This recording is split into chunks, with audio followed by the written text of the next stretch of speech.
It's again a privilege for me to stand before you with the word of God. ദൈവവചനമായിട്ട് വീണ്ടും നിങ്ങളുടെ ഇടയിൽ നിൽക്കുന്നത് എന്നെ സംബന്ധിച്ച ഒരു പദവിയാണ്. I'm not going to start any series. I am just here as a substitute for this evening. ഒരു പുതിയ പരമ്പര തുടങ്ങാനായിട്ടല്ല ആരംഭിക്കുന്നത്, മറിച്ച് ഇന്നത്തെ ഒരു ക്ലാസ്സിന് പകരമായിട്ട് മറ്റൊരു സഹോദരന് പകരമായിട്ട് ഞാൻ നിൽക്കുകയാണ് ചെയ്യുന്നത്. But whatever be the situation, I always believe that it is the plan of God that I was supposed to be here. സാഹചര്യം എന്തൊക്കെ തന്നെയാണെങ്കിലും ദൈവത്തിന്റെ പദ്ധതിയാണ് ഞാൻ ഇന്ന് വചനവുമായിട്ട് നിൽക്കുന്നത് എന്ന് ഞാൻ വിശ്വസിക്കുന്നു. And it always makes me humble whenever I stand before with the word. അതുകൊണ്ട് തന്നെ ദൈവസന്നിധിയിൽ നിൽക്കുമ്പോഴൊക്കെ അതെന്നെ കൂടുതൽ താഴ്മ ഉള്ളവനാക്കി തീർക്കുന്നു. It also brings me a lot of accountability to myself. അത് എന്നോട് തന്നെ എനിക്ക് ഒരുപാട് ഉത്തരവാദിത്വം കൂടുതലായിട്ട് നൽകുന്നു. Because it makes me realize how feeble, how timid I am, that God is using me. ഞാൻ എത്ര ബലഹീനനും എത്ര ധൈര്യം കുറഞ്ഞവനുമാണ് എന്നുള്ള കാര്യം അത് വീണ്ടും എന്നെ ഓർപ്പിക്കുന്നു. Just to launch this, let me just ask you few questions. പ്രാരംഭമായിട്ട് ചില ചോദ്യങ്ങൾ നിങ്ങളോട് ചോദിക്കട്ടെ. But before going into it, let me paraphrase it before I launch the questions. ചോദ്യം നിങ്ങളോട് ചോദിക്കുന്നതിന് മുമ്പേ അത് എൻ്റെതായ ശൈലിയിലേക്കൊന്ന് മാറ്റട്ടെ. We are going to have a special meeting on Friday and Saturday and Sunday, right? നമുക്ക് വരുന്ന വെള്ളി, ശനി, ഞായർ ദിവസങ്ങളിൽ പ്രത്യേക മീറ്റിങ്ങുകൾ ഉണ്ടല്ലോ. What do you think that meeting is called? ആ മീറ്റിങ്ങിന്റെ പേര് എന്താണ്?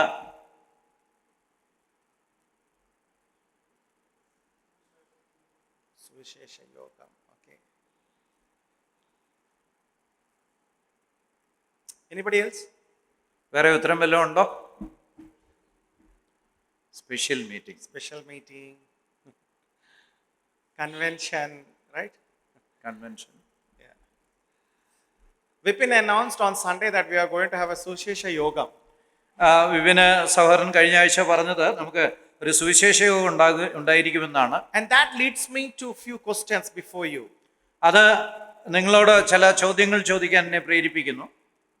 Do we need a gospel meeting? നമുക്ക് സുവിശേഷ യോഗങ്ങൾ ആവശ്യമുണ്ടോ? Particularly for the believers. പ്രത്യേകിച്ച് വിശ്വാസികൾക്ക് തന്നെ സുവിശേഷ യോഗത്തിന്റെ ആവശ്യമുണ്ടോ?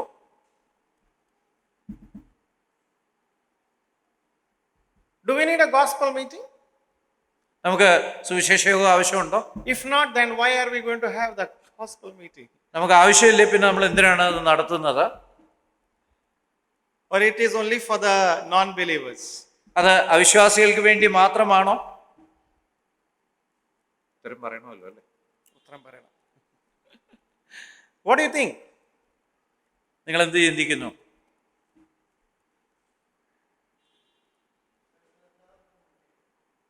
It is for all. Okay. My question is again, let me be more specific.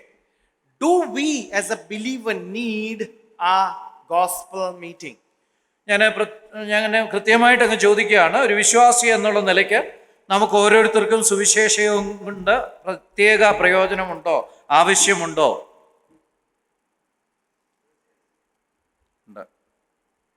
We need a gospel meeting, right? നമുക്ക് സുവിശേഷ യോഗം വേണമല്ലേ? As a believer, we need to hear the gospel messages. ഒരു വിശ്വാസി എന്നുള്ള നിലയ്ക്ക് നമ്മൾ വീണ്ടും സുവിശേഷ സന്ദേശം കേൾക്കണോ? Why? I mean, for again, like me, when I was small, നാല് പ്രാവശ്യം ഞാൻ രക്ഷപ്പെട്ടിട്ടുണ്ടെന്ന് ഓർമ്മ.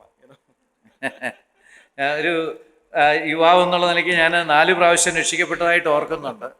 I mean, do we need a gospel message for making decisions? നമുക്ക് തീരുമാനങ്ങൾ എടുക്കുന്നതിനായിട്ട് സുവിശേഷ സന്ദേശങ്ങൾ ആവശ്യമുണ്ടോ? Am I confusing too much? ഞാൻ ഒരുപാട് ആശയക്കുഴപ്പം ഉണ്ടാക്കുന്നുണ്ടോ? Okay, we'll try to see the importance of gospel in a believer's life. നമ്മൾ ഇന്ന് ഒരു വിശ്വാസിയുടെ ജീവിതത്തിൽ സുവിശേഷത്തിന്റെ പ്രാധാന്യം എന്നുള്ള വിഷയത്തെക്കുറിച്ച് ചിന്തിക്കുന്നതാണ്. Yes, we do need a gospel message time and again, time and again, time and again to tell ourselves. അതെ, നമുക്ക് നമ്മുടെ ജീവിതത്തിൽ വീണ്ടും വീണ്ടും വീണ്ടും ആ സുവിശേഷം സന്ദേശം കേൾക്കേണ്ട ആവശ്യമുണ്ട്. And we need to revive, we need to keep telling ourselves, we need to keep preaching ourselves the gospel to our soul, to our mind. നമ്മുടെ മനസ്സിനോടും നമ്മുടെ ആത്മാവിനോടും വീണ്ടും വീണ്ടും നമ്മൾ തന്നെ സുവിശേഷം പ്രസംഗിക്കേണ്ട ആവശ്യമുണ്ട്, സുവിശേഷ സന്ദേശം കേൾക്കേണ്ട ആവശ്യമുണ്ട്. You may think other way, നമ്മൾ ഒരു പക്ഷേ മറിച്ച് ചിന്തിച്ചു എന്ന് വന്നേക്കാം. but it is important. It is important for every believer to go through the gospel messages time and again, time and again, time and again. Even I would say, on a daily basis. എന്നാൽ നമ്മൾ ഓരോരുത്തരും തന്നെ വീണ്ടും വീണ്ടും വീണ്ടും വീണ്ടും ഒരു പക്ഷെങ്കില് അനുദിനം എന്നോണം സുവിശേഷ സന്ദേശം കേൾക്കേണ്ട ആവശ്യമുണ്ട്. Why? എന്തുകൊണ്ട്? We will try to study today. അതാണ് നമ്മൾ ഇന്ന് പഠിക്കാനായിട്ട് ശ്രമിക്കുന്നത്. And I am sure at the end of the session you will able to understand the importance of gospel in a believer's life. ഇന്നത്തെ മീറ്റിംഗിന്റെ അവസാനത്തോടുകൂടെ ഒരു വിശ്വാസിയുടെ ജീവിതത്തിൽ സുവിശേഷ സന്ദേശത്തിന്റെ പ്രാധാന്യം എന്താണ് എന്ന് നമ്മൾ ബോധ്യമുള്ളവരായി തീരുമെന്ന് വിചാരിക്കുന്നു. Now tell me first. എന്നോട് ആദ്യമായിട്ട് പറയുക. I want to put forward this because I was told last night, so I have not done a thorough study, but this is something which I was studying these days, so I want to bring before you with my learning. ഇന്നലെ രാത്രിയിലാണ് ഈ ഉത്തരവാദിത്വം ഏറ്റെടുത്തു എന്നുള്ളത് കൊണ്ട് എൻ്റെ തയ്യാറെടുപ്പ് പൂർത്തീകരിച്ചില്ല. എന്നാൽ ഈ ദിവസങ്ങളിലൊക്കെ ഈ വിഷയത്തെക്കുറിച്ച് ചിന്തിച്ചുകൊണ്ടിരിക്കുകയായിരുന്നു. Let me start with a question. ഒരു ചോദ്യത്തോടു കൂടെ ആരംഭിക്കട്ടെ. Again, വീണ്ടും, what is gospel? എന്താണ് സുവിശേഷം? Is it an advice? അതൊരു ഉപദേശമാണോ? Is it a counseling? അത് ഒരു മാർഗനിർദ്ദേശമാണോ? Or is it a message? അതോ അതൊരു സന്ദേശമാണോ? Or it is a news? അതോ അതൊരു വാർത്തയാണോ? What is gospel? എന്താണ് സുവിശേഷം?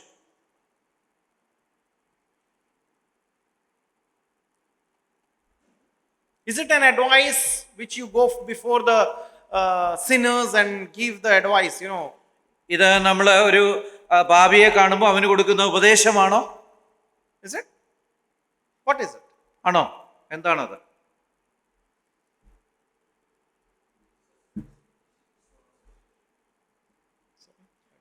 Jesus Christ himself is gospel.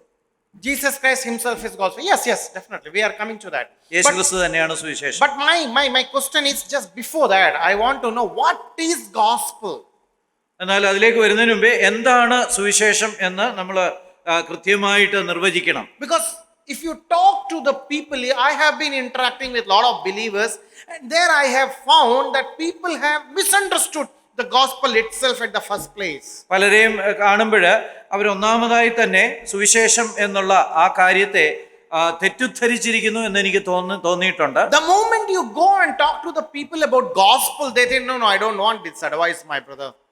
നമ്മൾ സുവിശേഷം പറയാൻ തുടങ്ങുമ്പോൾ തന്നെ പലരും പറയും ഈ ഉപദേശം എനിക്ക് വേണ്ട എന്ന്. Some people they say, no, I don't need this counsel in my life.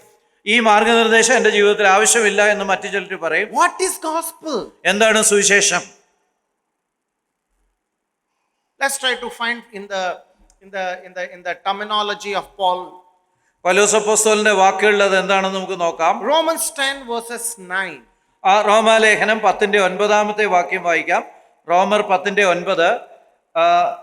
യേശുവിനെ കർത്താവെന്ന് വായ്കൊണ്ട് ഏറ്റുപറയുകയും ദൈവം അവനെ മരിച്ചവരിൽ നിന്ന് ഉയർത്തെഴുന്നേൽപ്പിച്ചു എന്ന് ഹൃദയം കൊണ്ട് വിശ്വസിക്കുകയും ചെയ്താൽ നീ രക്ഷിക്കപ്പെടും. This is the content of the gospel, right? ഇതാണ് സുവിശേഷത്തിൽ അന്തർലീനമായി കിടക്കുന്ന കാര്യം. Now, what does Paul tell about this content? How does he paraphrase it about this content? സുവിശേഷത്തിൽ അടങ്ങിയിരിക്കുന്ന കാര്യത്തെക്കുറിച്ച് പൗലോസ് അപ്പോസ്തലൻ എന്താണ് പറഞ്ഞിരിക്കുന്നത്? നമ്മുടെ വാക്കുകളിൽ പറഞ്ഞാൽ എങ്ങനെയിരിക്കും? Verse 8. 8ാമത്തെ വാക്യം. എന്നാൽ അതെന്ത് പറയുന്നു? വചനം നിനക്ക് സമീപമായി നിന്റെ വായിലും നിന്റെ ഹൃദയത്തിലും ഇരിക്കുന്നു, അത് ഞങ്ങൾ പ്രസംഗിക്കുന്ന വിശ്വാസ വചനം തന്നെ. It is called vachanam. വചനം. Okay. English? Anybody?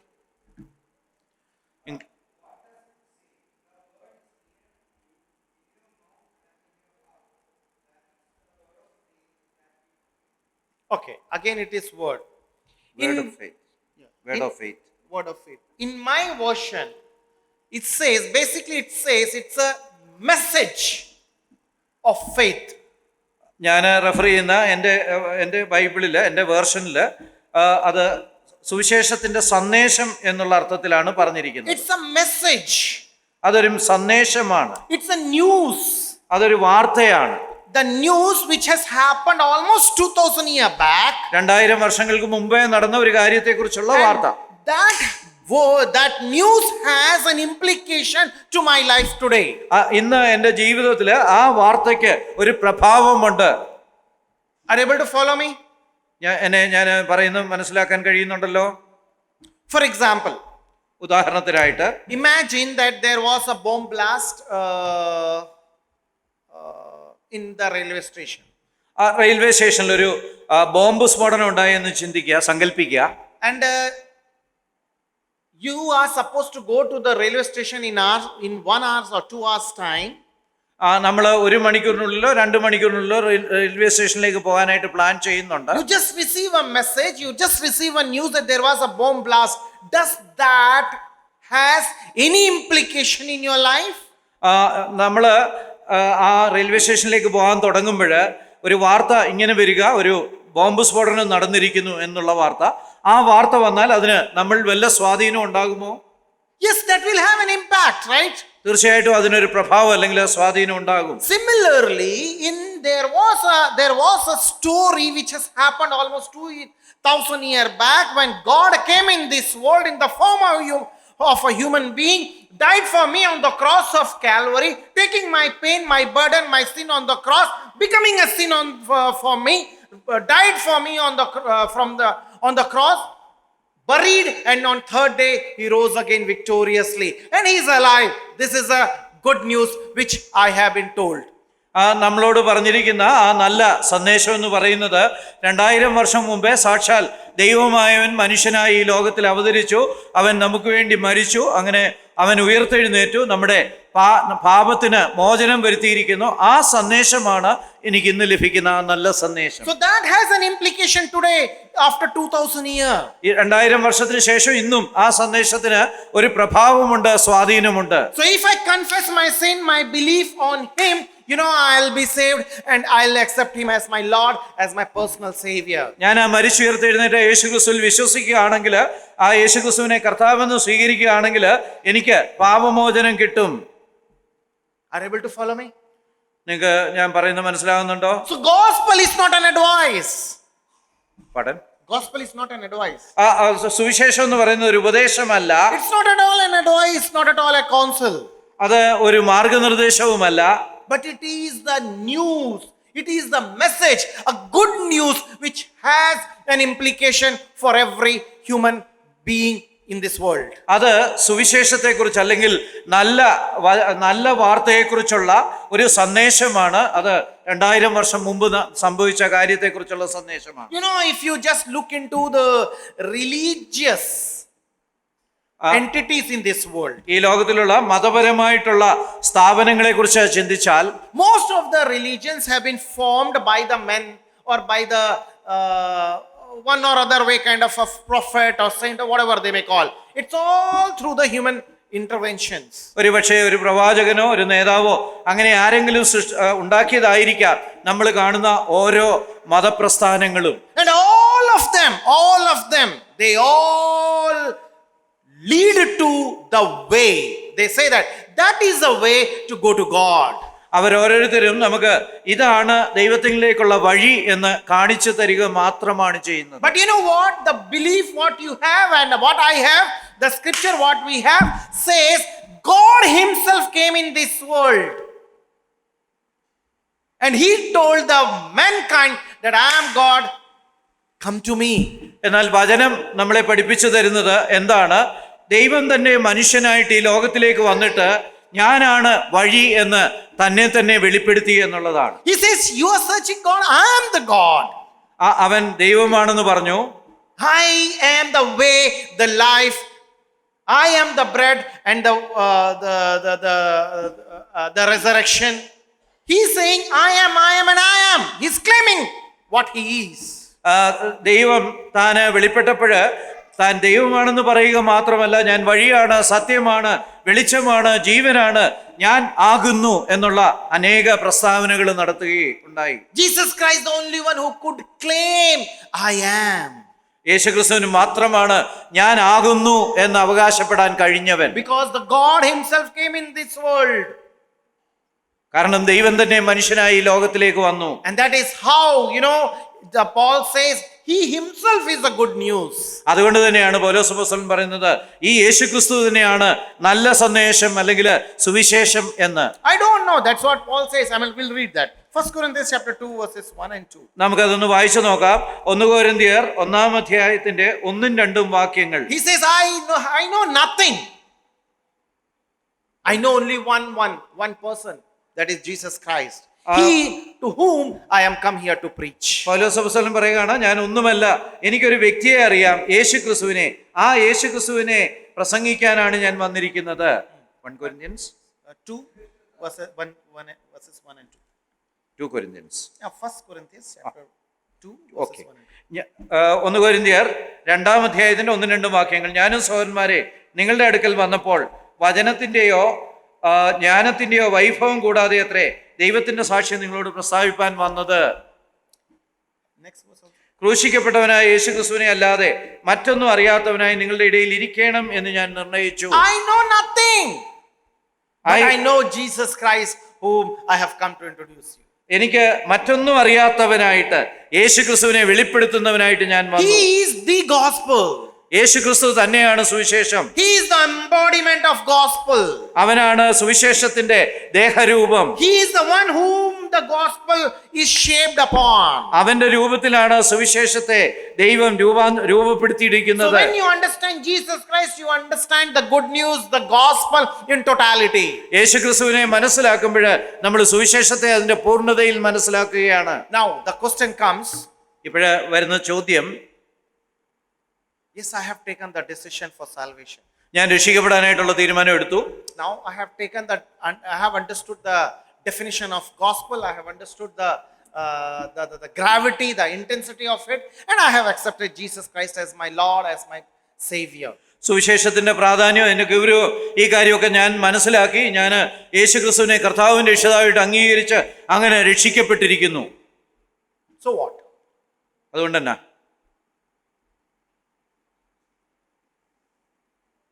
it's all over. അതൊക്കെ കഴിഞ്ഞല്ലോ. Now what should I be living with? ഞാനിപ്പോ എങ്ങനെയാണ് ജീവിക്കേണ്ടത്? How should I be going in my Christian life? എന്റെ ക്രിസ്തീയ ജീവിതത്തിൽ ഞാൻ എങ്ങനെയാണ് മുന്നോട്ട് പോകേണ്ടത്? There are do's, there are don'ts. ചെയ്യരുത്, ചെയ്യണം എന്ന് പറയുന്ന കാര്യങ്ങളുണ്ട്. I can continue the life as with do's and don'ts, following them all. ചെയ്യരുത്, അരുത്, അല്ലെങ്കിൽ ഇങ്ങനെ വേണം എന്ന് പറഞ്ഞ കാര്യങ്ങൾ അനുസരിച്ച് ഞാൻ ജീവിച്ചാൽ മതിയല്ലോ. Does that have any implication in my Christian life? അതെന്റെ ക്രിസ്തീയ ജീവിതത്തിൽ എന്തെങ്കിലും പ്രഭാവം ചെലുത്തുന്നുണ്ടോ? That brings to my second question. അതാണ് രണ്ടാമത്തെ ചോദ്യം. Does gospel change life? സുവിശേഷം ജീവിതത്തെ രൂപാന്തരപ്പെടുത്തുന്നുവോ? Yeah. Yes. പറയാം. I'm talking about the believers. I'm not talking the non-believers. വിശ്വാസികളുടെ കാര്യമാണ് പറയുന്നത്. വിശ്വാസികളുടെ ജീവിതത്തെ സുവിശേഷം അനുദിനമെന്നോണം രൂപാന്തരപ്പെടുത്തിക്കൊണ്ടിരിക്കുന്നുവോ? Yes. See, most of us, the problem with we Christian people we are bound with lot of do's and don'ts. നമ്മളുടെ ക്രിസ്ത്യാനികളുടെ പൊതുവെയുള്ള പ്രശ്നം അരുത്, അങ്ങനെ വേണം എന്നൊക്കെയുള്ള ചില കൽപ്പനകളെ നമ്മൾ മുറുകെ പിടിച്ചിരിക്കുകയാണ്. വെള്ള ഷർട്ട് ഇടണം, കറുത്ത പാന്റ് വേണം, മീശ വേണ്ട, ദാടി വേണ്ട, അല്ലേ? We are bound with do's and don'ts. വെള്ള ഷർട്ട് വേണം, കറുത്ത പാൻസ് വേണം, അല്ലെങ്കിൽ മീശ പാടില്ല, താടി പാടില്ല, ഇങ്ങനെ അരുത് അല്ലെങ്കിൽ അങ്ങനെ വേണം എന്നുള്ള പ്രമാണങ്ങളെ നമ്മൾ മുറുകെ പിടിച്ചിരിക്കുകയാണ്. We have become so legalistic that we have lost the essence of gospel in our life. നമ്മൾ വളരെ പരീക്ഷത്വമുള്ളവരായി തീർന്നിരിക്കുന്നു. അതുകൊണ്ട് സുവിശേഷത്തിന്റെ ശരിക്കുള്ള ശക്തി നമ്മളിൽ ഇല്ലാതെ പോകുന്നു. Oh, somebody has worn the ornament, therefore she is not a believer. ഒരാൾ ഇതാ ആഭരണം ഇട്ടിരിക്കുന്നു, അതുകൊണ്ട് ആള് വിശ്വാസി അല്ല. Oh, one guy who was standing every Sunday with thoughts, sharing the thoughts, praying loud, he is a very good believer. ഒരാള് ഞായറാഴ്ച എഴുന്നേറ്റ് നിന്ന് ഒരു ചിന്ത പറയുകയും നല്ല ഉറച്ചു പ്രാർത്ഥിക്കുകയൊക്കെ ചെയ്താൽ അത് അയാള് ഒരു നല്ല വിശ്വാസിയാണ്. See, all these things are one or other way, I'm not criticizing. Please don't misunderstand me. ഇതെല്ലാം പ്രധാനപ്പെട്ടതാണ്, ഞാൻ അവയെ വിമർശിക്കുകയാണെന്ന് ചിന്തിക്കരുത്. But all these things are somewhere we make that as a judgment in our life. എന്നാൽ നമ്മൾ ഇതിനെയൊക്കെ നമ്മുടെ ഒരു വിധി പ്രസ്താവിപ്പാനായിട്ട് ഉപയോഗിക്കുന്നു, വിധിക്കാനായിട്ട് ഉപയോഗിക്കുന്നു And എന്നുള്ളതാണ് പ്രശ്നം. somewhere we lose the sanctity of gospel working in our life. എന്നാൽ സുവിശേഷം നമ്മൾ പ്രവർത്തിക്കുന്നതിന്റെ പ്രാധാന്യം എവിടെയൊക്കെയോ നമുക്ക് നഷ്ടപ്പെടുന്നു. I'll show you an example, then you will understand. ഞാനൊരു ഉദാഹരണം പറയുമ്പോൾ നിങ്ങൾക്കത് കൂടുതൽ മനസ്സിലാകും. Galatians chapter 2. ഗലാത്യ ലേഖനം 2-ാം അധ്യായം. Let's read from verses 11, I think. 11 തൊട്ട് വായിക്കാം. There is a big tussle between Paul and Peter. അവിടെ പത്രോസും പൗലോസും തമ്മിലുള്ള ഒരു ബലപ്രയോഗം നമ്മൾ കാണുന്നു. And then Paul is bombarding Peter. പൗലോസ് അപ്പോസ്തലന് പീറ്ററിനെ ശരിക്കും പ്രഹരിക്കുന്നുണ്ട്. Let's read. Yeah. നമുക്കത് വായിക്കാം. ഗലാത്യ ലേഖനം 2:11 തൊട്ട്. എന്നാൽ കേഫാവ് അന്ത്യോക്യയിൽ വന്നാറെ അവനിൽ കുറ്റം കാണുകയാൽ ഞാൻ അഭിമുഖമായി അവനോട് എതിർത്തു നിന്നു. യാക്കോബിന്റെ അടുക്കൽ നിന്ന് ചിലർ വരും മുമ്പേ അവൻ ജാതികളോടുകൂടെ തിന്നുപോന്നു. അവർ വന്നപ്പോഴോ അവൻ പരിച്ഛേദനക്കാരെ ഭയപ്പെട്ട് പിൻവാങ്ങി പിരിഞ്ഞു നിന്നു. ശേഷം യഹൂദന്മാരും അവനോടുകൂടെ കപടം കാണിച്ചതുകൊണ്ട് ബർന്നബാസും അവരുടെ കപടത്താൽ തെറ്റിപ്പോകാൻ ഇടവന്നു. അവർ സുവിശേഷത്തിന്റെ സത്യം അനുസരിച്ച് ചൊവ്വായി നടക്കുന്നില്ല എന്ന് കണ്ടിട്ട് ഞാൻ എല്ലാവരും കേൾക്കെ കേഫാവിനോട്, യഹൂദനായ നീ യഹൂദ മര്യാദ പ്രകാരമല്ല ജാതികളുടെ മര്യാദ പ്രകാരം ജീവിക്കുന്നുവെങ്കിൽ നീ ജാതികളെ യഹൂദ മര്യാദ അനുസരിപ്പാൻ നിർബന്ധിക്കുന്നത് എന്ത്? Okay.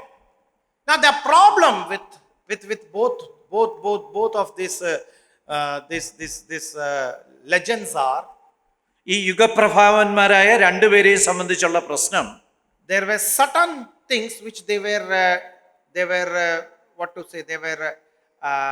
making the wrong decisions with. രണ്ടുപേരും ചില കാര്യങ്ങളിൽ ചില തെറ്റായ തീരുമാനങ്ങൾ എടുക്കുന്നു എന്നുള്ളതാണ്. Peter went to Galatian and he ate along with the non-believers. Gentiles. Gentile believers.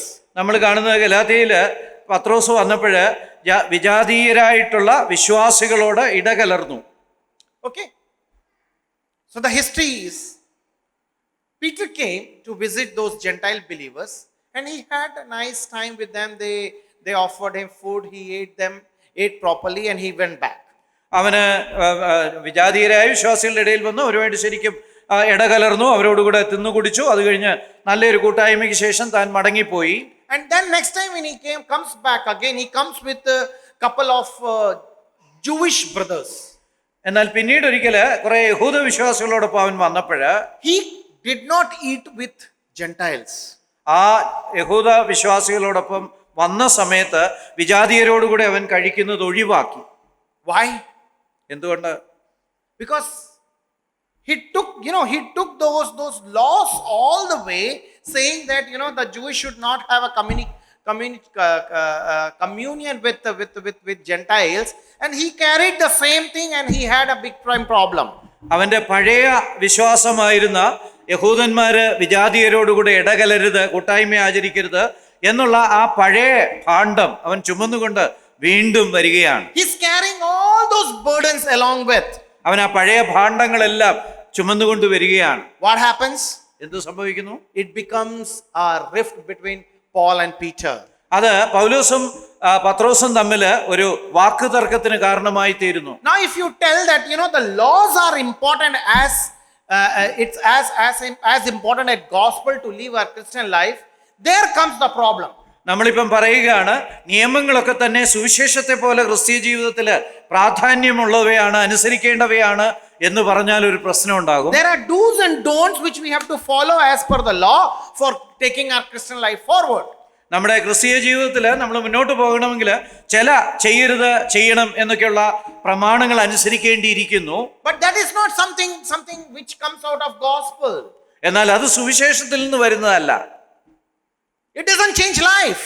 അത് ജീവിതത്തെ രൂപാന്തരപ്പെടുത്തത്തില്ല. What does Well, I mean, how does thing come out of gospel in this particular situation? ഈ സാഹചര്യത്തിൽ സുവിശേഷത്തിൽ നിന്ന് എങ്ങനെയാണ് ഒരു കാര്യം പുറത്തു വരേണ്ടത്? Read how Paul is putting that forward. എങ്ങനെയാണ് പൗലോസ് അപ്പോസ്തലൻ അത് മുന്നോട്ട് വയ്ക്കുന്നതെന്ന് കാണുക. Verse 15. 15-ാമത്തെ വാക്യം, നാം സ്വഭാവത്താൽ ജാതികളിൽ നിന്നുള്ള പാപികളല്ല, യഹൂദന്മാരത്രേ.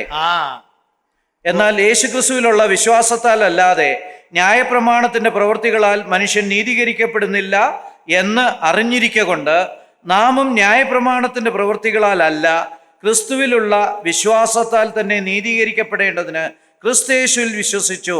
ന്യായപ്രമാണത്തിന്റെ പ്രവൃത്തികളാൽ ഒരു ജഡവും നീതീകരിക്കപ്പെടുകയില്ലല്ലോ. We have believed the gospel and we have become righteous.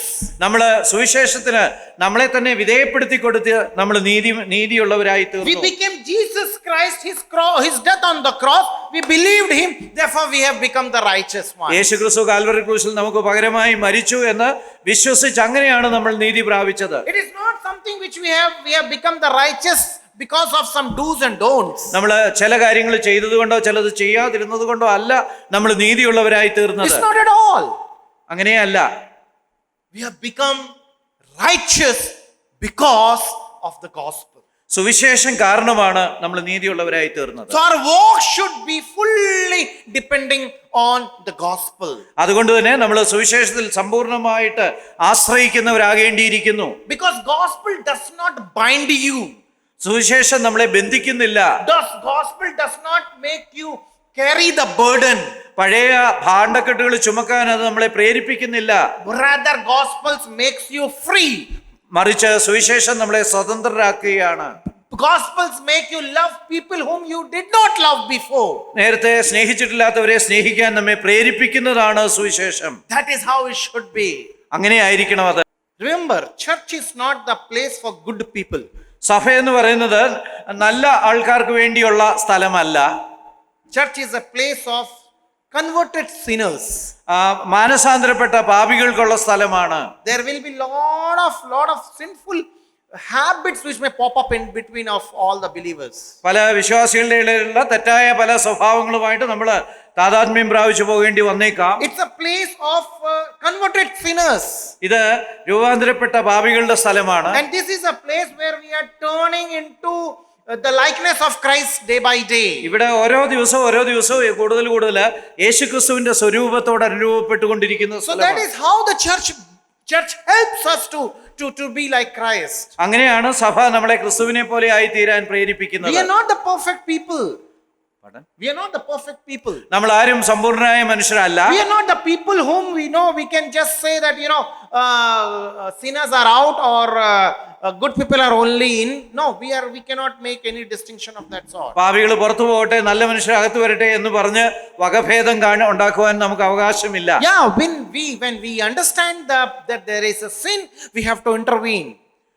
നമ്മൾ ഒരു പാപം ഉണ്ടെന്ന് മനസ്സിലാകുമ്പോൾ നമ്മളത് കൈകാര്യം ചെയ്യുക തന്നെ വേണം. And we have to make the person realize the sin. ആ മനുഷ്യന് ആ ചെയ്ത ആള് പാപത്തെക്കുറിച്ച് ബോധ്യമുള്ളവനായി തീരാൻ And he സഹായിക്കണം. should be given all the opportunity to come back to the Lord. അവന് കർത്താവിലേക്ക് തിരികെ വരുവാനുള്ള സകല സാഹചര്യങ്ങൾ ഒരുക്കി കൊടുക്കുക തന്നെ That is വേണം. the place of church. അതാണ് സഭയുടെ ആവശ്യം. And that is what the gospel is. അതാണ് സുവിശേഷം നമ്മളെ Because കൊണ്ടെത്തിക്കുന്നത്. of the gospel only you can convert the person. ഒരു മനുഷ്യനെ നമുക്ക് രൂപാന്തരപ്പെടുത്താൻ സുവിശേഷം മാത്രമേ ഉള്ളൂ. There is no other advice, there is no other counseling available. വേറെ മാർഗനിർദ്ദേശങ്ങളോ ഉപദേശങ്ങളോ അതൊന്നും സഹായിക്കത്തില്ല. So does gospel work? Yes, it does work in individual believers' life. അങ്ങനെയാണെങ്കിൽ സുവിശേഷം ഓരോരോ വ്യക്തികളുടെ ജീവിതത്തിൽ പ്രവർത്തിക്കുന്നുണ്ടോ? ഉണ്ട്. You cannot carry the burden in the form of some laws, some do's and don'ts. നമ്മുടെ നിയമങ്ങളായിട്ടോ അല്ലെങ്കിൽ അങ്ങനെ ചെയ്യണം ഇങ്ങനെ ചെയ്യണം എന്നുള്ള പ്രമാണങ്ങളുമായിട്ട് നമ്മുടെ പഴയ ഭാണ്ഡങ്ങൾ കൊണ്ടുവരാനായിട്ട് പാടില്ല. Paul writes beautifully. I'll show you one more example. പൗലോസ് അപ്പോസ്തലൻ വളരെ മനോഹരമായിട്ട് എഴുതിയിരിക്കുന്ന മറ്റൊരു ഉദാഹരണത്തിലേക്ക് വരാം. 2 Corinthians chapter 8 verse 9. 2 കൊരിന്ത്യർ 8:9 വാക്യം. 2 കൊരിന്ത്യർ 8:9. നമ്മുടെ കർത്താവായ യേശുക്രിസ്തു സമ്പന്നനായിരുന്നിട്ടും അവന്റെ ദാരിദ്ര്യത്താൽ നിങ്ങൾ സമ്പന്നരാകേണ്ടതിന് നിങ്ങൾ നിമിത്തം ദരിദ്രനായി തീർന്ന കൃപ നിങ്ങൾ അറിയുന്നുവല്ലോ. ഞാൻ ഇതിൽ എന്റെ അഭിപ്രായം പറഞ്ഞു തരുന്നു. ചെയ്യുവാൻ മാത്രമല്ല താല്പര്യപ്പെടുവാനും കൂടെ ഒരാണ്ട് മുമ്പേ ആദ്യമായി ആരംഭിച്ച നിങ്ങൾക്ക് ഇത് യോഗ്യം. He's talking here about giving. ഇവിടെ കർത്താവിന് കൊടുക്കുന്നതിനെ കുറിച്ചാണ് പറഞ്ഞിരിക്കുന്നത്. Okay, what is the law of giving? എന്താണ് കൊടുക്കലിന്റെ നിയമം? Is there any law? ഏതെങ്കിലും നിയമമുണ്ടോ? ഉണ്ടോ? എത്ര കൊടുക്കണം? How much you should give? എത്ര കൊടുക്കണം? ശതമാനമോ? In the olden times, പഴയ നിയമകാലത്ത് there was the law, അവർക്കൊരു നിയമം ഉണ്ടായിരുന്നു. 10th. They call it tithe, ദശാംശം അല്ലെങ്കിൽ 10%. right? Of course, along with the tithe, there were some other percentages which were added. ആ ദശാംശം അല്ലാതെയും വേറെ ചില കാര്യങ്ങളൊക്കെ അവർ കൊടുക്കണമായിരുന്നു. But at least tithe was the necessity. കുറഞ്ഞത് ദശാംശമെങ്കിലും അത്യാവശ്യമായിട്ടുള്ള കാര്യമായിരുന്നു. Can we follow the same in the New Testament? നമ്മൾ അത് പുതിയ നിയമത്തിലും അനുസരിക്കണമോ? If yes, why? If no, again why? അതേ എന്നാണ് ഉത്തരവെങ്കിൽ എന്തുകൊണ്ട്, അല്ല എന്നാണ് ഉത്തരവെങ്കിലും എന്തുകൊണ്ട്? Because I do my Bible study in this way. ഞാൻ എൻ്റെ ബൈബിൾ സ്റ്റഡി ഇങ്ങനെയാണ് നടത്തുന്നത്. I always ask questions. ചോദ്യങ്ങൾ ചോദിക്കും. So if you don't follow law, why don't we follow? നമ്മൾ നിയമങ്ങൾ പാലിക്കണ്ടെങ്കിൽ പിന്നെ നമ്മൾ എന്താണ് അനുസരിക്കുന്നത്? So we can say that because law is no more, we are a believer through Christ Jesus. He is the gospel. He is the one whom we have come here for. So if that is the case, then how much should we be giving? നമ്മൾ പറയുകയാണ്, ഞാൻ നിയമത്താൽ ബന്ധിതനായിരിക്കുന്നില്ല, യേശുക്രിസ്തുവിലുള്ള വിശ്വാസത്താൽ രക്ഷിക്കപ്പെട്ട് യേശുക്രിസ്തുവാണ് എൻ്റെ പ്രമാണം, അങ്ങനെയാണ് ചിന്തിക്കുന്നതെങ്കിൽ എത്ര ആണ് നമ്മൾ കർത്താവിന് കൊടുക്കേണ്ടത്? That is what Paul is teaching here. അതാണ് പൗലോസ് അപ്പോസ്തലൻ ഇവിടെ പഠിപ്പിക്കുന്നത്. Our bank balance is in the borderline these days. നമ്മുടെ സഭയുടെ ബാങ്ക് അക്കൗണ്ടിലുള്ള അവശേഷിക്കുന്ന തുക ഏറ്റവും താഴ്ന്ന നിലയിലാണ് ഈ ദിവസങ്ങളിൽ. We have been struggling for our needs, day-to-day needs. നമ്മുടെ അനുദിന ആവശ്യങ്ങൾക്കായിട്ട് പോലും നമ്മൾ ബുദ്ധിമുട്ടുന്നുണ്ട്. But God is providing. ദൈവം അതാത് സമയത്ത് തരുന്നുണ്ട്. But I think we should be opened in giving. നമ്മൾ കൊടുക്കുന്ന കാര്യത്തിൽ കൂടുതൽ തുറന്ന മനസ്ഥിതി കാണിക്കേണ്ടതുണ്ട്.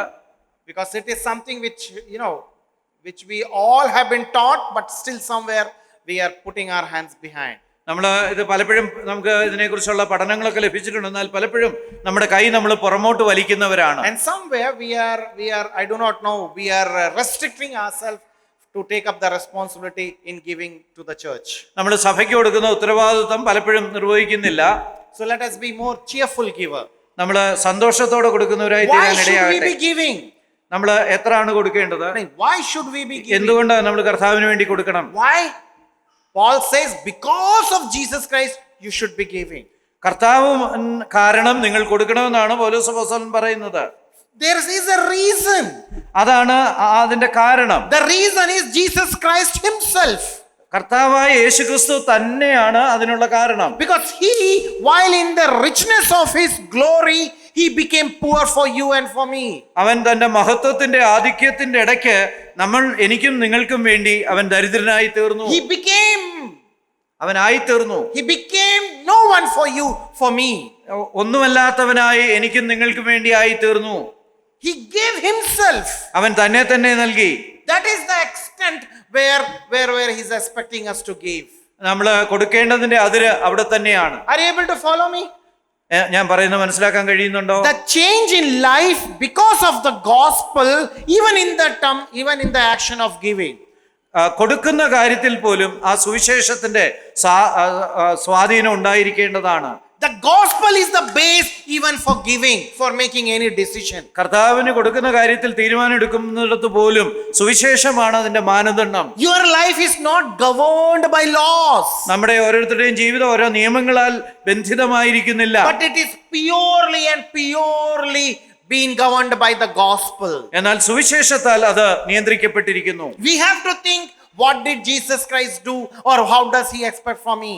കർത്താവ് എന്ത് ചെയ്തു എന്നും അവന് എന്നെക്കുറിച്ച് എന്ത് പ്രതീക്ഷിക്കുന്നു എന്നും നമ്മൾ ചിന്തിക്കേണ്ടിയിരിക്കുന്നു. In giving also there is a pure underline for that.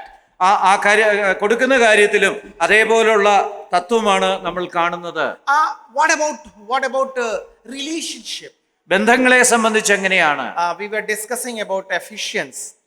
ഞങ്ങൾ ഇങ്ങോട്ട് വന്നപ്പം എഫേസ്യ ലേഖനത്തെ കുറിച്ച് ചർച്ച ചെയ്തുകൊണ്ടിരിക്കുകയാണ്. I was reading a book almost a month back about the history of Ephesians. എഫേസ്യയിലുള്ള ജനതയുടെ പ്രത്യേകതകളെ കുറിച്ചുള്ള ഒരു ചരിത്ര പുസ്തകം ഒരു മാസം മുമ്പേ വായിച്ചുകൊണ്ടിരിക്കുകയായിരുന്നു. And when I read the book and after that when I read the book of epistle, it blew my mind.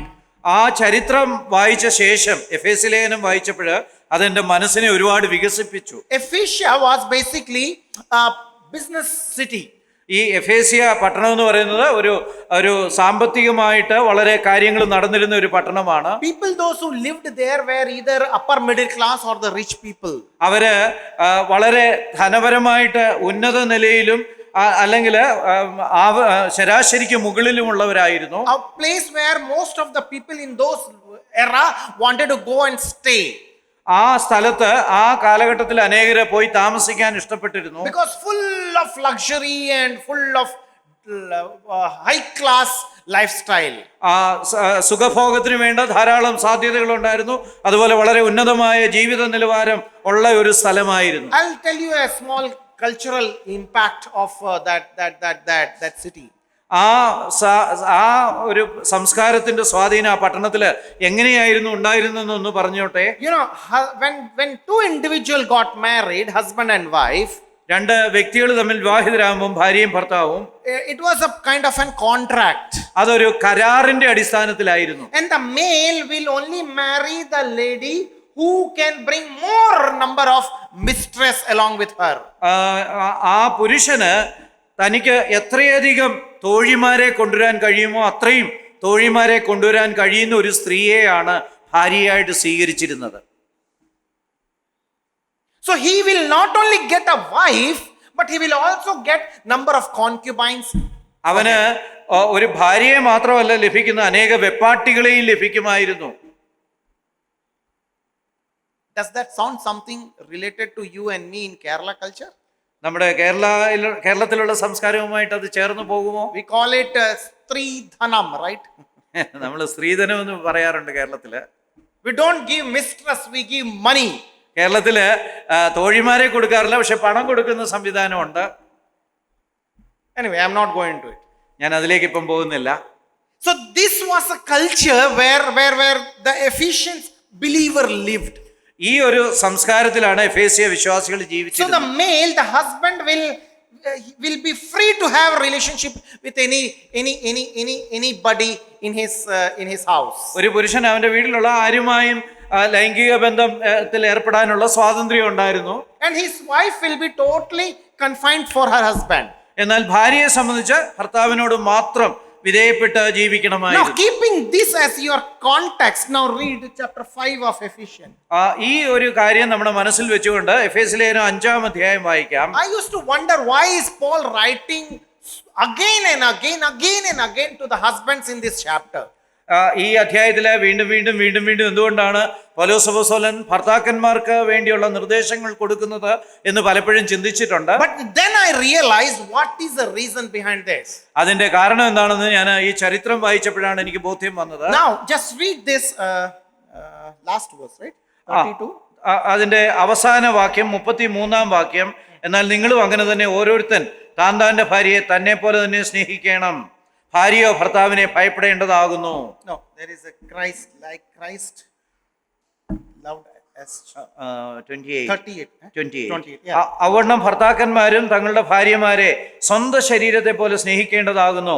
ഭാര്യയെ സ്നേഹിക്കുന്നവൻ തന്നെ താൻ സ്നേഹിക്കുന്നു. ആരും തന്റെ ജഡത്തെ ഒരു നാളും പകച്ചിട്ടില്ലല്ലോ. ക്രിസ്തുവും സഭയെ ചെയ്യുന്നത് പോലെ അതിനെ പോറ്റി പുലർത്തുകയത്രേ ചെയ്യുന്നത്. He says the husband should not only love the wife, he should also cherish her. ഭാര്യയെ സ്നേഹിക്കുക മാത്രമല്ല പോറ്റി പുലർത്തുകയും ചെയ്യണം. He has to take care of her needs. അവിടെ ആവശ്യങ്ങൾ നിറവേറ്റി കൊടുക്കണം. He has to make her happy. അവളെ സന്തോഷവതിയാക്കി സൂക്ഷിക്കണം. He has to care her, support her and be available for her. അവളെ സംരക്ഷിക്കണം, അവൾക്ക് താങ്ങ് കൊടുക്കണം. Can you imagine this in the context of Ephesian era? എഫേസ്യ കാലഘട്ടത്തിന്റെ ആ ഒരു സാഹചര്യത്തിൽ ഇതൊന്ന് ചിന്തിച്ചു നോക്കിക്കേ. For them, the husband would treat the wife as an object. That's it. വെറും ഒരു വസ്തുവായിട്ടായിരുന്നു അന്നത്തെ ഭർത്താക്കന്മാര് ഭാര്യമാരെ പരിഗണിച്ചിരുന്നത്. But in that situation, Paul says, because Christ loved the church, as Christ loves the church, same way you need to cherish, you need to care, you need to make her beautiful in the days to come. ആ ഒരു സാഹചര്യത്തിൽ നിന്നുകൊണ്ടാണ് അപ്പോസ്തലൻ പറയുന്നത്, കർത്താവ് സഭയെ സ്നേഹിച്ചതുപോലെ നിങ്ങൾ നിങ്ങളുടെ ഭാര്യമാരെ സ്നേഹിക്കണം, അവരെ പോറ്റി പുലർത്തണം, അവരെ സന്തോഷവതികളാക്കണം, മനോഹാരിതയുള്ളവരാക്കി തീർക്കണം. Where is this concept coming to Paul? ഈ ആശയം പൗലോസ് അപ്പോസ്തലന് എവിടെ നിന്നാണ് കിട്ടിയത്? Because of the gospel of Christ. സുവിശേഷത്തിൽ നിന്ന് തന്നെയാണ്. Because of the love of Christ for the church. കർത്താവായ യേശുക്രിസ്തുവിന്റെ സഭയോടുള്ള സ്നേഹത്തിൽ നിന്ന്. My beloved, this is how the gospel works. പ്രിയപ്പെട്ടവരെ, ഇങ്ങനെയാണ് സുവിശേഷം പ്രവർത്തിക്കുന്നത്. The gospel works in the relationship of husband and wife, with father and children, and also among the siblings. ഭാര്യ ഭർത്തൃ ബന്ധത്തിലും സഹോദരന്മാരും സഹോദരിമാരും തമ്മിലുള്ള ബന്ധത്തിലും മാതാപിതാക്കളും കുഞ്ഞുങ്ങളും തമ്മിലുള്ള ബന്ധത്തിലും സുവിശേഷം സ്വാധീനം ചെലുത്തുന്നു. Christ is showing that on the cross of Calvary evidently. കർത്താവ് വളരെ വ്യക്തമായിട്ട് ആ കാര്യം Calvary ക്രൂശില് പ്രദർശിപ്പിക്കുകയാണ്. That he loved you and me. അവൻ നമ്മെ ഓരോരുത്തരെയും സ്നേഹിച്ചു എന്നുള്ളത്. That is the gospel, my beloved, we carry in our life. പ്രിയപ്പെട്ടവരെ, നമ്മുടെ ജീവിതത്തിൽ നമ്മൾ വഹിക്കുന്നത് ആ സുവിശേഷമാണ്. Keep talking to yourself. അത് നമ്മളോട് തന്നെ സംസാരിക്കുന്നതാണ്. Keep preaching to yourself that Christ died for me and I should be available for Christ. അതുകൊണ്ട് നമ്മൾ ആവർത്തിച്ച് നമ്മളോട് തന്നെ പ്രസംഗിക്കുക, യേശുക്രിസ്തു എനിക്ക് വേണ്ടി മരിച്ചു എന്ന്. I'll show you another example quickly. ഞാൻ പെട്ടെന്ന് വേറൊരു ഉദാഹരണം കൂടെ പറയാം. How does gospel work? എങ്ങനെ സുവിശേഷം പ്രവർത്തിക്കുന്നു? Read Titus. Titus again, where Paul writes very, very strongly to Titus. Titus വായിക്കാം. തീത്തോസിലും വളരെ ശക്തമായിട്ട് പൗലോസ് അപ്പോസ്തലൻ ഇക്കാര്യങ്ങൾ കൈകാര്യം ചെയ്യുന്നുണ്ട്. Okay, Titus chapter 2. തീത്തോസിന്റെ ലേഖനം 2-ാം അധ്യായം and verses 11 to 14. First read 11 to 14, then we'll jump 15. 11 തൊട്ട് 14 വരെയുള്ള വാക്യങ്ങൾ ആദ്യം വായിക്കാം, പിന്നെ 15ലേക്ക് പോകാം. തീത്തോസിന്റെ ലേഖനം 2:11 തൊട്ട്, സകല മനുഷ്യർക്കും രക്ഷാകരമായ ദൈവകൃപ ഉദിച്ചുവല്ലോ, നാം ഭാഗ്യകരമായ പ്രത്യാശയ്ക്കായിട്ടും മഹാദൈവവും നമ്മുടെ രക്ഷിതാവുമായ യേശുക്രിസ്തുവിന്റെ തേജസ്സിന്റെ പ്രത്യക്ഷതയ്ക്കായും കാത്തുകൊണ്ട് ഭക്തികേടും പ്രപഞ്ചമോഹങ്ങളും വർജിച്ചിട്ട് ഈ ലോകത്തിൽ സുബോധത്തോടും നീതിയോടും ദൈവഭക്തിയോടും കൂടെ ജീവിച്ചു പോരേണ്ടതിന് അത് നമ്മെ ശിക്ഷിച്ചു വളർത്തുന്നു. അവൻ നമ്മെ സകല അധർമ്മത്തിൽ നിന്നും വീണ്ടെടുത്ത് സൽപ്രവൃത്തികളിൽ ശുഷ്കാന്തിയുള്ള ഒരു സ്വന്തം ജനമായി തനിക്ക് ശുദ്ധീകരിക്കേണ്ടതിന് തന്നെത്താൻ നമുക്ക് വേണ്ടി കൊടുത്തു. He gave himself for us to become godly. നമ്മള് ദൈവമക്കളായി തീരേണ്ടതിന് അവൻ തന്നെ നമുക്ക് വേണ്ടി കൊടുത്തു. Does that mean anything to you and me? അത് എനിക്കും നിങ്ങൾക്കും എന്തെങ്കിലും പ്രാധാന്യമുള്ള കാര്യമാണ്. So whenever we are in struggle, നമ്മൾ എപ്പോഴും ഒരു പ്രശ്നത്തിലാകുന്നു, whenever we are going to commit sin, നമ്മൾ പാപം എപ്പോൾ ചെയ്യാനായിട്ട് സാധ്യതയുണ്ട്. keep reminding. Now read verse 15. 15ാമത്തെ വാക്യം വായിക്കാം. തീത്തോസ് 2:15. ഇത് പൂർണ്ണ ഗൗരവത്തോടെ പ്രസംഗിക്കുകയും പ്രബോധിക്കുകയും ശാസിക്കുകയും ചെയ്യുക.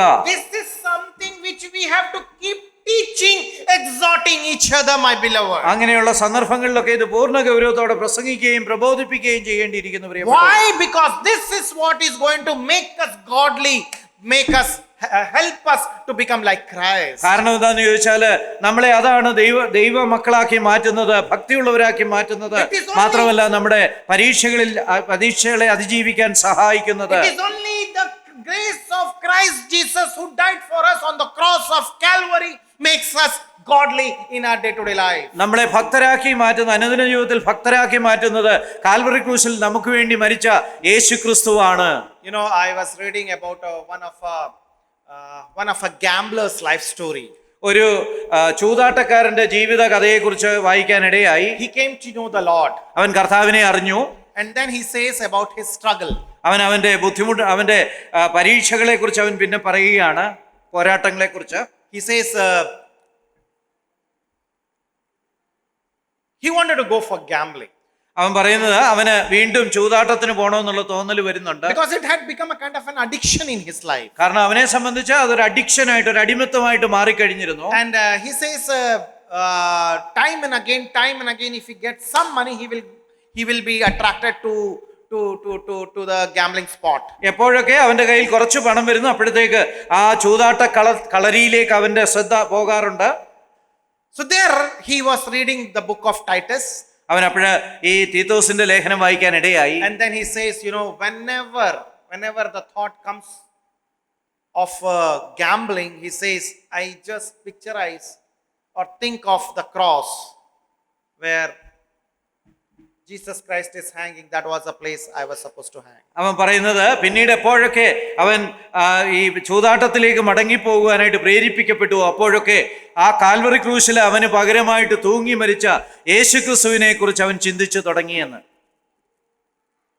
He started preaching to himself.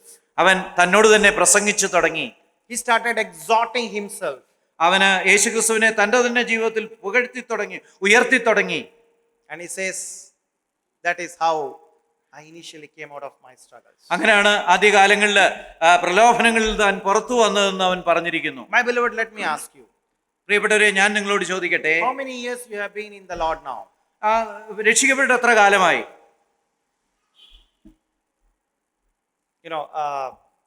Couple of weeks back, I was just making list of my struggles or hindrances which hinders me grow in the Lord. ഏതാനും വർഷങ്ങൾക്ക് മുമ്പ് എൻ്റെ ജീവിതത്തിലെ പോരാട്ടങ്ങളും പ്രതിബന്ധങ്ങളും എന്നെ വളരാനായിട്ട് തടസ്സപ്പെടുത്തുന്ന അങ്ങനെയുള്ള കാര്യങ്ങൾ എന്തൊക്കെയാണ് ഞാൻ പരിശോധിച്ചുകൊണ്ടിരിക്കുകയായിരുന്നു. There were so many areas which I have not even worked. പല മേഖലകളിലും ഞാൻ പ്രവർത്തിച്ചിട്ടില്ല എന്ന് എനിക്ക് മനസ്സിലായി. I have not allowed the Lord Jesus Christ to even intervene and work in those areas. പല മേഖലകളിലും കർത്താവ് ഇടപെടാനോ അവിടെ പ്രവർത്തിക്കാനോ ഞാൻ അനുവദിച്ചിട്ടുണ്ടായിരുന്നില്ല.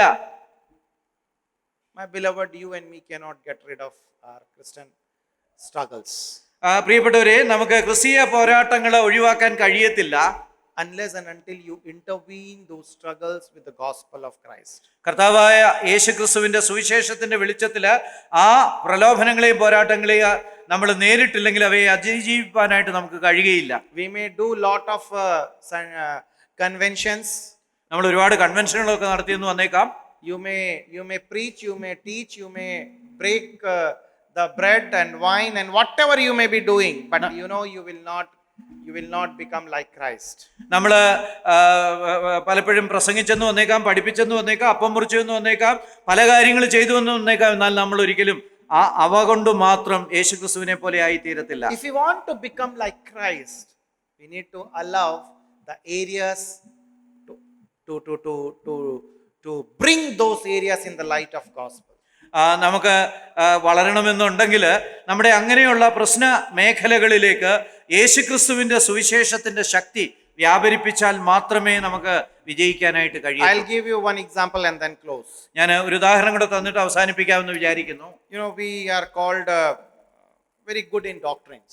നമ്മൾ ഉപദേശത്തിൽ വളരെ നല്ലതാണ്, നമ്മൾ ഉപദേശത്തിൽ ശക്തരാണ് എന്നൊക്കെ നമ്മളെ കുറിച്ച് നമ്മൾ പറയാറുണ്ട്. I am proud to be brethren. ഞാൻ ഒരു ബ്രദറുകാരൻ എന്നുള്ള നിലയിൽ അഭിമാനം കൊള്ളുന്നു. But I am always, I always struggle with the implication this brotheranism brings in. എന്നാൽ ഈ ബ്രദറിനിസം എന്ന് പറയുന്ന മനോഭാവം കൊണ്ടുവരുന്ന ആ പ്രശ്നങ്ങളുടെ പ്രസക്തിയെ കുറിച്ച് ഞാൻ എപ്പോഴും ആശങ്കാകുലനാണ്. I'll give you an example. ഒരു ഉദാഹരണം പറയാം. I went to a church once. ഒരു സഭയിൽ ഒരിക്കൽ പോകാനിടയായി. And there I met with a brother and we both hugged. We both had a very good time. We were laughing. We were really rejoicing our meeting. അവിടെ ഒരു സഹോദരനെ കണ്ടുമുട്ടാനിടയായി. ആ സഹോദരനുമായിട്ട് ഒരുപാട് സംസാരിക്കാനും സന്തോഷിക്കാനും ഒക്കെ ഇടയായി. I was excited. He was excited. We really cherished the moment. ഞാനും അവനും ഒരുപോലെ ആവേശഭരിതരായി തീർന്നു. ആ സന്ദർഭം വളരെ സന്തോഷപൂർണമായ സന്ദർഭമായിരുന്നു. And after 2 days I came back. After 2 days that brother calls me and he says, my elder told me not to laugh this much in the church. എന്നാൽ 2 ദിവസം കഴിഞ്ഞ് അവൻ എന്നെ വിളിച്ചു പറഞ്ഞു, മൂപ്പന് ഇങ്ങനെ സഭയിലിരുന്ന് ചിരിക്കാനൊന്നും പാടില്ല എന്ന് എന്നോട് പറഞ്ഞു.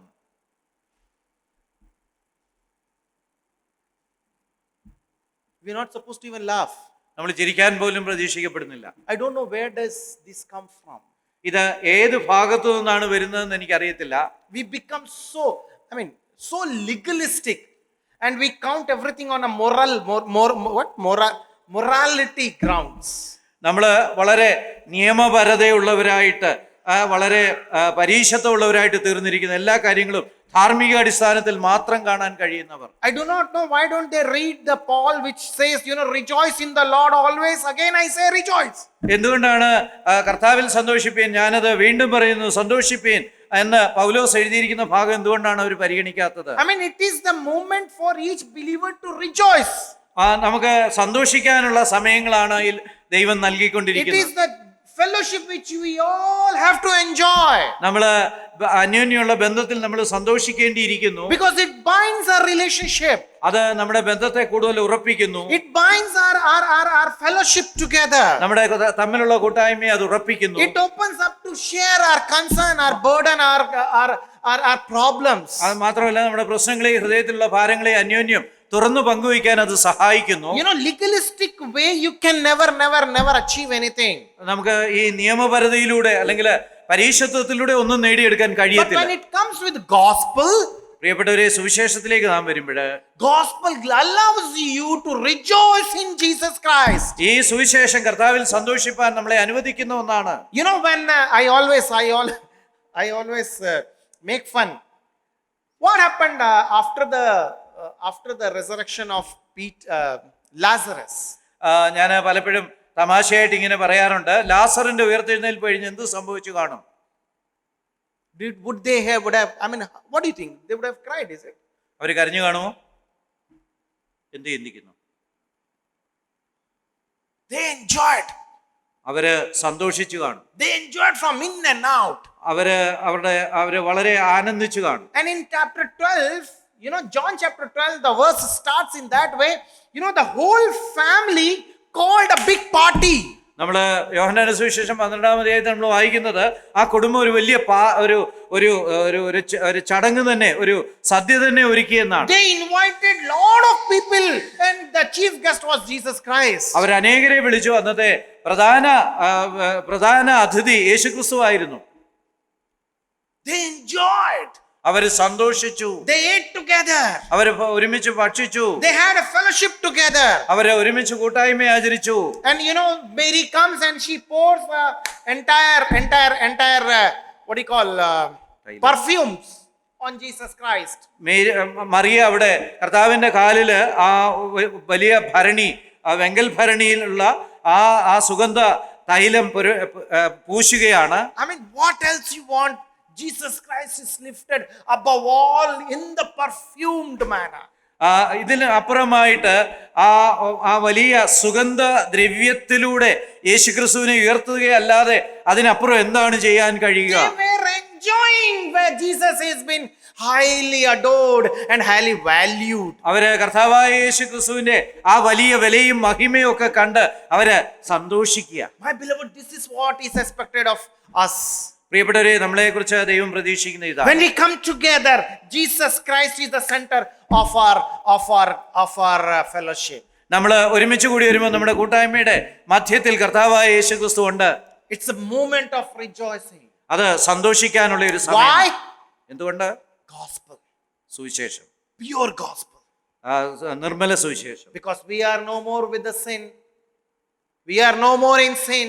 We are no more the slave of sin. But we are the child of God. നമ്മൾ ഒന്നിന്റെയും അടിമകളല്ല, പഴയതൊന്നിനും നമ്മൾ അടിമകളായി തുടരുന്നില്ല, മറിച്ച് നമ്മൾ ക്രിസ്തുവിനോട് സന്തോഷിക്കുകയാണ്. What is gospel? എന്താണ് സുവിശേഷം? Jesus is the gospel. യേശുക്രിസ്തുവാണ് സുവിശേഷം. Does gospel change our life?